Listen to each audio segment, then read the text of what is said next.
Bonsoir à tous, bienvenue au 20h sur Canal 2 International. Voici les titres de l'actualité. Les artistes Guéa Laroute, Marthe Zambo, rongés par la maladie. Après des cris de détresse lancés par ces stars de la musique camerounaise, aujourd'hui affaiblis par la maladie, le ministère des Arts et de la Culture réagit. Dans ce journal, nous irons au chevet de nos artistes obligés de s'aliter. Et dans l'actualité, y aura-t-il une reprise définitive des cours dès la rentrée scolaire prochaine à Manfé? S'interrogent les habitants de cette localité située dans la région du Sud-Ouest. La réponse semble positive car depuis plusieurs heures, cette commune chef-lieu du département du Magno est plongée dans une accalmie qui fait naître de l'espoir chez les populations. Voilà pour la une de votre journal.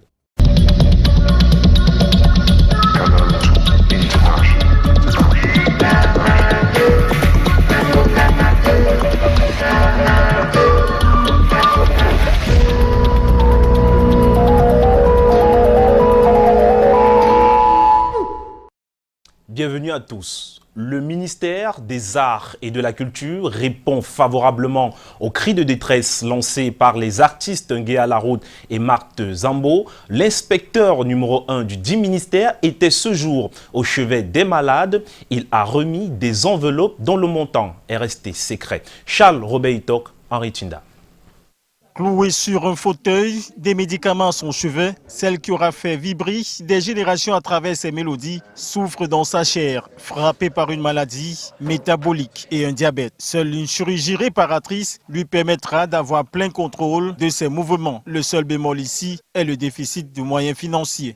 On a préconisé une chirurgie en vue de faire une myomectomie réparatrice. Comme elle n'avait pas les moyens pour pouvoir subvenir à cette opération, elle a demandé qu'on lui donne une facture pro forma qu'on lui a remis, qui s'élève à environ 750 000 pour une intervention de ce genre, avec les médicaments.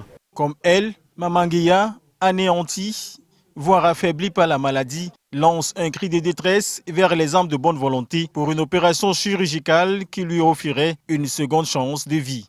Des appels à l'aide qui trouvent terrain fertile auprès du ministère des Arts et de la Culture. Théophile Eyango, inspecteur numéro 1 au MINAC, va au chevet de ces artistes avec dans sa gibecière des enveloppes dont le montant nous est caché.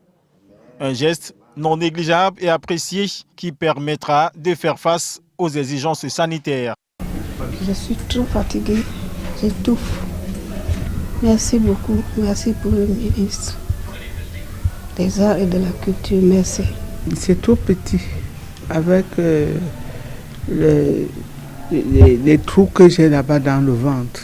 C'est trop petit. Je peux me battre, mais ça ne peut pas résoudre le problème. Si le ministère pourra encore m'ajouter un peu pour aller de l'autre côté de l'Hexagone, ça va aller. Parce que c'est pas, je ne veux pas me faire opérer ici. Ouais, là-bas, c'est bon. Une aide, bien que beaucoup reste à faire pour redonner une santé de fer à ces dames qui ont marqué la culture camerounaise à travers leur mélodie. Le coup de pouce du ministère de tutelle est un pas que devrait emboîter toute âme de bonne volonté. À Echobi, dans le sud-ouest, la population subit les affres de la crise socio-politique et sécuritaire. Là-bas, aucun centre de santé n'est opérationnel. La 21e brigade d'infanterie motorisée est au chevet de cette population pour apporter une assistance sanitaire et des biens de première nécessité. Inès Ondambala, reportage. Echobi, dans ce village du département de la Magno, région du sud-ouest Cameroun, les populations qui ont fui les exactions perpétrées par les groupes armés séparatistes reviennent progressivement grâce à la présence des forces de défense. Ici, les populations qui sont sans couverture médicale depuis le début de la crise sociopolitique et sécuritaire reçoivent des soins, consultations, tests de dépistage, injections, traitements et distribution des médicaments tout est donné gratuitement. Je suis vraiment très fier de cette campagne. Personne n'est allé au champ. Nous sommes tous venus nous faire consulter. J'en suis vraiment très heureuse. Que tous ces problèmes qui nous dérangent dans notre pays, il faut qu'il fasse beaucoup d'efforts que ces problèmes arrivent. Les populations d'Eshobi saluent cette campagne de santé, initiative de la 21e brigade d'infanterie motorisée qui, à travers des actions civilo-militaires, renforce le lien armée-nation. Il est question de rassurer la population, faire comprendre aux autres que l'armée est là pour les protéger. Et en les protégeant, nous menons un certain nombre d'actions dans le sens de renforcer les liens entre l'armée et la nation. Les scènes vécues à Eshobi viennent reconforter les populations qui ont enfin non seulement accès à la sécurité, mais également aux soins de santé. Et entre-temps, les populations du village Batsingla à Tchang bénéficient des soins de santé et des consultations gratuites, des offres apportées par les étudiants en médecine de l'université de Pam en Italie et ceux de l'université de Tchang au Cameroun. Le compte rendu de Eric Matané. Consultation médicale gratuite, prise en charge des patients et distribution des médicaments au profit des populations du village Batsingla dans l'arrondissement de Nkorni, département de la Ménois, région de l'Ouest Cameroun. Une quarantaine de jeunes étudiants des facultés de médecine des universités de Palm en Italie et de Tchang volent au secours des personnes n'ayant pas de moyens financiers à se procurer des soins de qualité et à se prendre en charge. Après ces data, ils sont vus par les docteurs et ce sont les docteurs qui décident les meilleurs traitements. Donc, ils décident s'il faut donner des médicaments, s'il faut améliorer la nutrition. Et donc, il y a des diététiciens pour ce bout. C'est l'hôpital des Sœurs de Batsingla qui a accueilli ces médecins bénévoles sur l'initiative du docteur Martin Sanoussobze et ses partenaires italiens. Nous sommes sur le terrain depuis 17 ans avec nos amis et partenaires italiens. Cette année, ça fait 3 ans qu'on a commencé cette activité d'aller dans les villages. C'est un peu ce qu'on appelle la médecine de proximité et en plus aussi ce qu'on appelle la médecine du territoire. Les patients venus très nombreux ont eu droit aux consultations sur l'hypertension artérielle, le diabète et les maladies métaboliques qui sont les plus récurrentes en zone rurale. Merci les étudiants à l'université de Tchang qui doivent rester nous suivre et l'ONG PIPAD qui est vraiment actif pour ce travail de suivi de santé. Merci. Cette action, qui est salutaire et appréciée par les autorités de la ville de Tchang, se reproduira mardi prochain au profit des personnes déplacées des régions du nord-ouest et du sud-ouest résidant dans le département de la Ménois. La santé étant une priorité pour tous, chacun a droit à des soins de qualité. Autre sujet dans ce journal, la ville de Manfé, au sud-ouest, est plutôt calme ces dernières heures. Après des interminables escalades de violence, la vie reprend peu à peu son cours normal. Les populations caressent justement l'espoir d'une reprise définitive des cours dès la rentrée scolaire 2019-2020. Inès Daniel Ondouambala, reportage. À Manfé, chef-lieu du département de la Magno, région du sud-ouest Cameroun, épicentre de la crise sociopolitique et sécuritaire, la vie reprend progressivement son cours normal. La situation a changé parce que les choses se déroulent normalement. Nous sommes en plein centre-ville. Les véhicules et les mototaxis circulent. Les populations vaquent à leurs occupations. Les marchés sont achalandés. Les opérateurs économiques qui avaient déserté la ville pour trouver refuge au Nigeria voisin ont repris leurs activités en terre camerounaise. Nous n'avons plus peur. Le marché fonctionne même les lundis.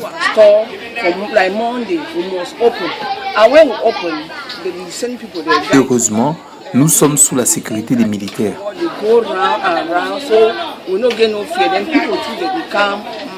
Sous un soleil ardent, la vie bat son plein. Des sonorités musicales diffusent le rêve d'un retour à la paix. Je suis une mère de 4 enfants. Mes enfants ne vont pas à l'école. Je n'ai pas été à l'école, mais je tiens à ce que l'État prenne des mesures pour résoudre ce problème.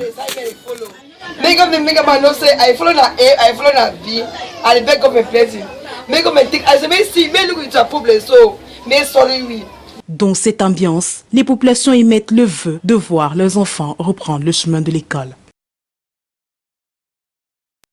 En politique, le sous-préfet de la Dibamba donne l'autorisation à Cabral Libye de sillonner son arrondissement. Le président du PCRN a poursuivi de manière sereine sa visite dans les villages reculés. Il est allé justement de village en village pour inviter les populations à s'inscrire massivement sur les listes électorales. Yvonne Kachiken et Stéphane Binac.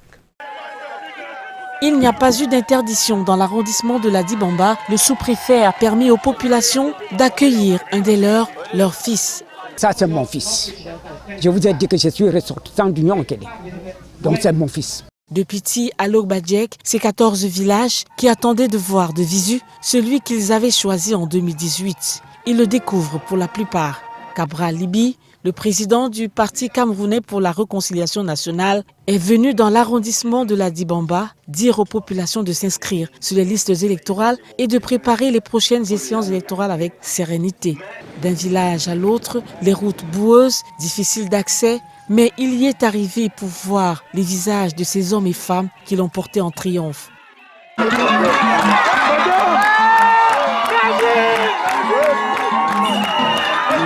La nuit tombée, la démarche était la même, d'un village à l'autre, du monde pour attendre, accueillir et surtout écouter le message que Cabral Libye est venu porter aux populations dans le village éloigné, dans le tréfonds de la Dibamba.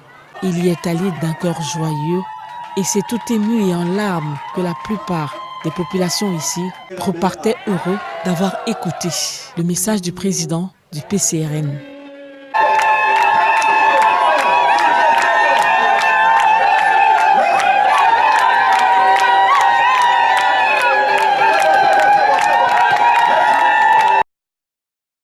Et vous pouvez nous suivre sur www.canal2international.net ou tout simplement sur notre compte YouTube.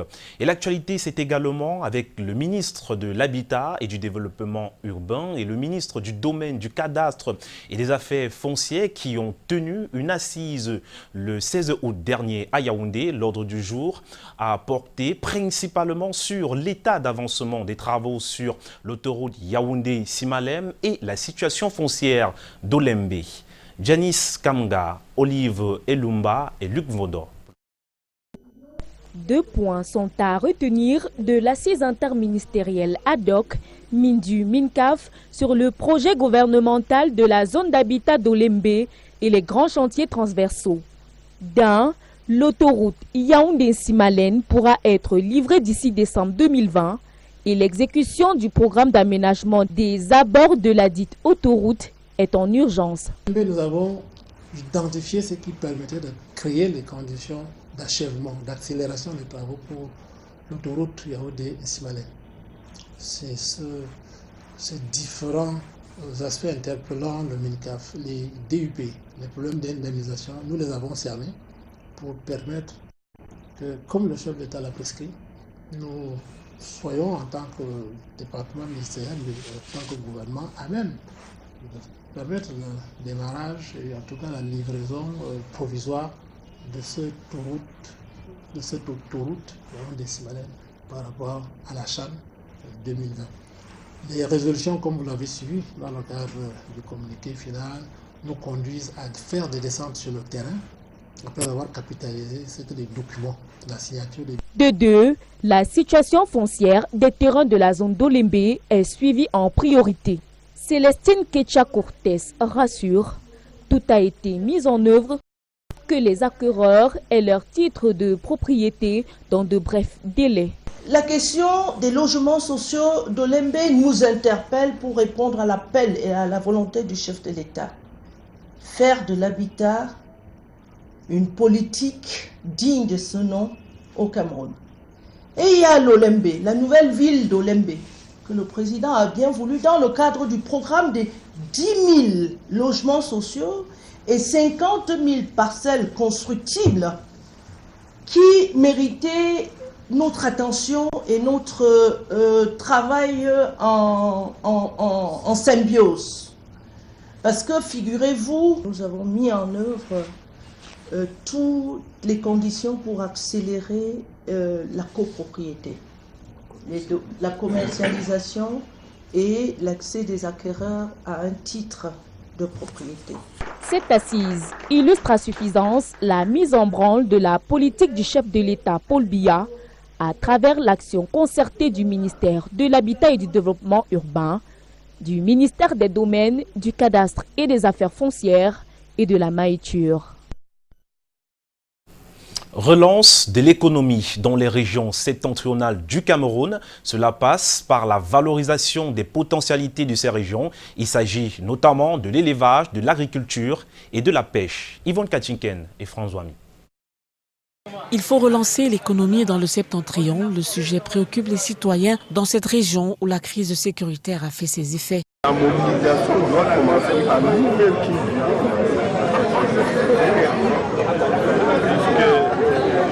c'est une prise de conscience de potentialité, ce que nous pouvons faire pour développer notre terroir. Les populations sont particulièrement intéressées par la conservation des oignons ainsi que la transformation, un cas dans la chaîne agricole qui a été l'objet de la conférence qui s'est tenue à Garoua, dans la région du Nord. Les jeunes présents ont dû bénéficier de l'expérience des précurseurs dans l'entrepreneuriat, des exemples qui peuvent susciter des vocations. Cette idée est la bienvenue, elle est venue à un moment vraiment opportun au vu de l'insécurité qui a régné dans le Grand Nord dans les années antécédentes. Je pense que c'est le moment plus que jamais pour que la société civile, les opérateurs économiques, l'administration en général puissent se ressaisir et relancer l'économie du Grand Nord. La conférence a donc permis de parler de pauvreté et insécurité, des clichés reconnus au septentrion. Il est temps d'améliorer cette image. Et dans l'actualité de ce samedi, un séminaire visant à outiller les entrepreneurs et étudiants sur les méthodes pour se libérer de la dette a été organisé ce jour à Yaoundé. Des experts ont révélé aux participants un mode de vie et de gestion financière de qualité. Luc Vaudor, Maëva Nango pour le compte rendu. Libérer des dettes. C'est par ce thème que l'école Centre de formation des entrepreneurs a mobilisé ce jour chefs d'entreprise et étudiants. Croupir sous l'emprise des dettes est parfois inévitable, mais comment en sortir véritablement? Malheureusement, les gens pensent souvent que se libérer des dettes signifie trouver juste de l'argent et rembourser. Non, il faut connaître ce qui nous pousse à vivre dans le cercle de l'endettement. Et lorsqu'on identifie cela et on parvient à voir ces raisons et à les éradiquer, ça fait que nous parvenons à nous libérer totalement de l'emprise d'une vie d'endettement. C'est de ça qu'il était question aujourd'hui. Parlons justement des quelques raisons qui poussent beaucoup à s'endetter. La mauvaise gestion des dépenses et les mauvaises affaires en seraient à l'origine. L'une des raisons qui pousse les gens à s'endetter quelquefois, c'est des questions de gestion.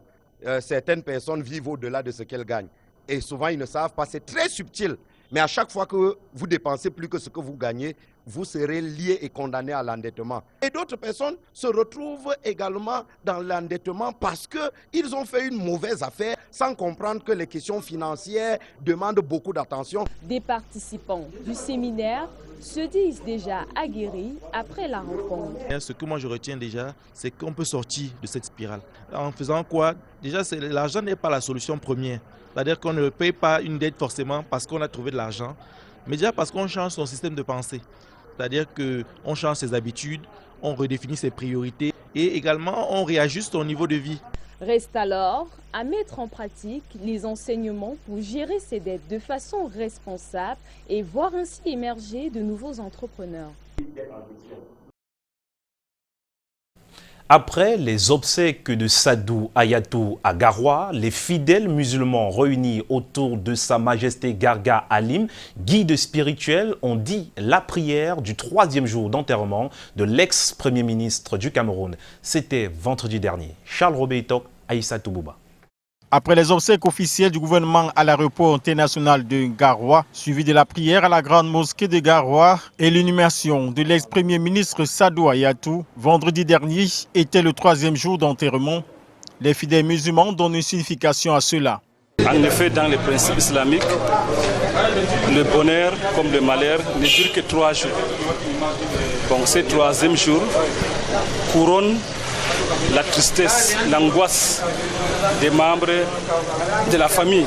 Aux côtés de Sa Majesté, pour ce Doha, le général commandant la 3e région militaire, Eba Benoît, le ministre Belobouba Magari, Issa Ayatou, le Lamido de Ngaoundéry, de l'extrême nord et plusieurs autres Lamibis du Grand Nord venus pour la circonstance.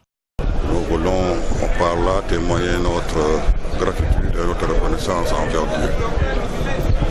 Et par là aussi remercier spécialement tous de près et de loin ont participé, ont combattu avec nous à l'occasion du décès de notre frère Saad. La tristesse et l'angoisse pour les fidèles de l'islam a pris fin le vendredi pour que l'âme du défunt Sadou Ayatou repose en paix.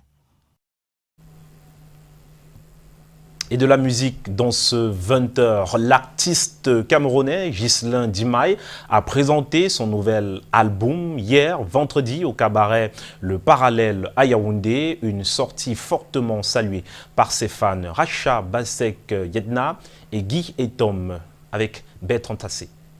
C'est par cette figure acrobatique que l'artiste camerounais Ghislain Dimaye a présenté son nouvel album au public, devant des invités de marque venus le soutenir massivement au cabaret Le Parallèle. Les artistes, Lucky Plus 2 et Ténor, ont chauffé le podium.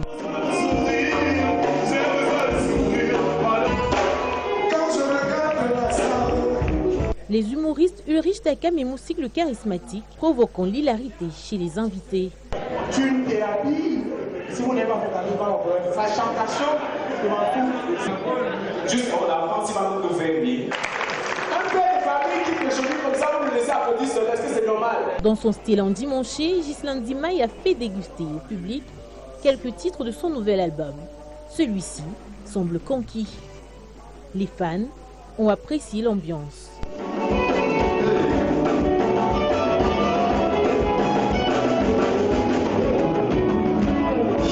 L'auteur de la célèbre chanson Ne vous a pas laissé tenait par ce spectacle à rassurer ses fans.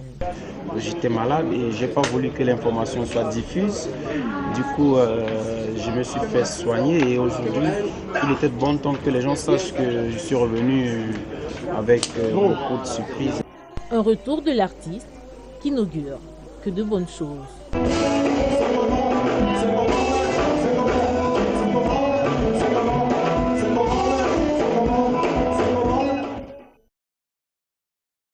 Nous allons légèrement casser le rythme dans ce journal avec notre plus de l'info de ce soir. Nous allons donc faire un voyage dans le passé, le temps d'une veillée funèbre dans une localité de l'Ouest. C'est avec Yassé Trésotano.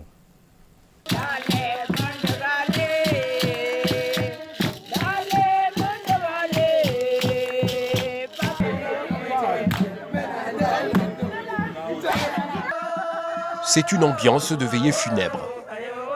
L'animation bat son plein au quartier King Place à Babadjou dans le département des Bamboutos, région de l'Ouest Cameroun. Le quartier vient de perdre l'une de ses dernières doyennes. Lapa Marie, 93 ans, et pour sa veillée, le comité de base de la mission catholique fait remonter le temps comme à son époque de jeune fille.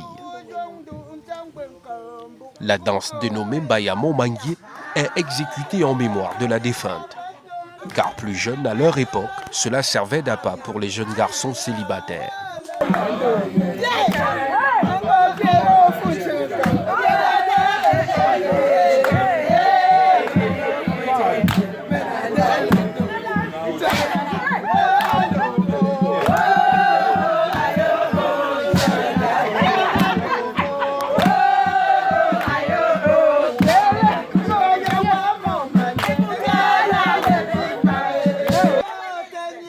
À tour de rôle, chacun veut se faire bercer par cette mélodie. Le jeu devient de plus en plus plaisant.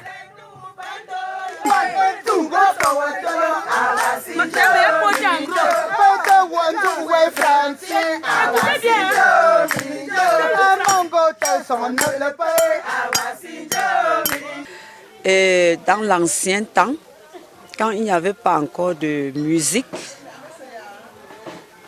on faisait la danse traditionnelle. Les femmes s'échangeaient entre eux. Chacun venait jouer à son tour en donnant le nom de son mari. Et ceux qui n'étaient pas encore mariés, jeunes filles, faisaient beaucoup de tours pour que les prétendants puissent choisir entre autres leur future épouse. Quelque temps après, autour du feu, les devinettes en langue poussent à la réflexion, toujours comme au bon vieux temps.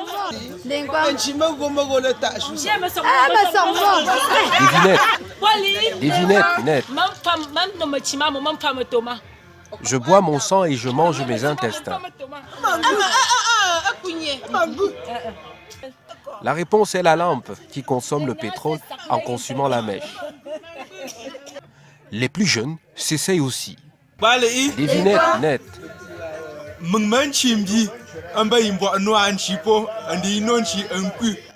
De mon vivant, je ne bois pas d'eau. Si j'en consomme, je meurs. Qui suis-je? Le caillou? Non. Le feu, c'est la bonne réponse. Certaines devinettes sont plus faciles, à peine données, les réponses sont trouvées.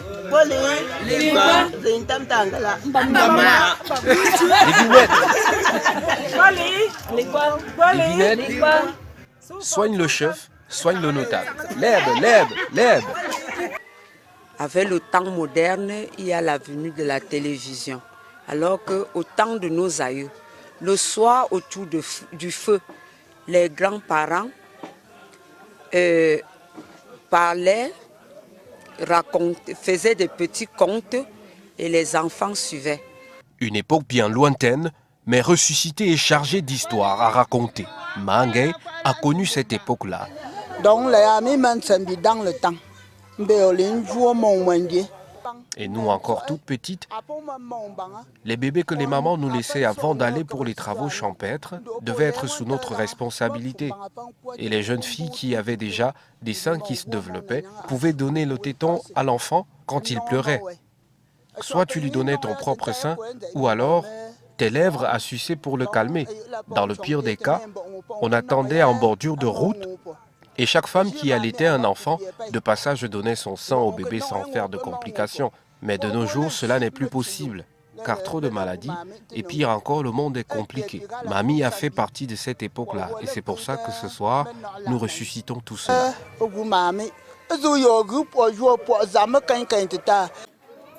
Les vieux meurent, s'en vont avec une bonne partie de leur histoire, mais le CEB de l'église catholique de Babadjou King Place s'active à rendre l'histoire pérenne en formant les plus jeunes.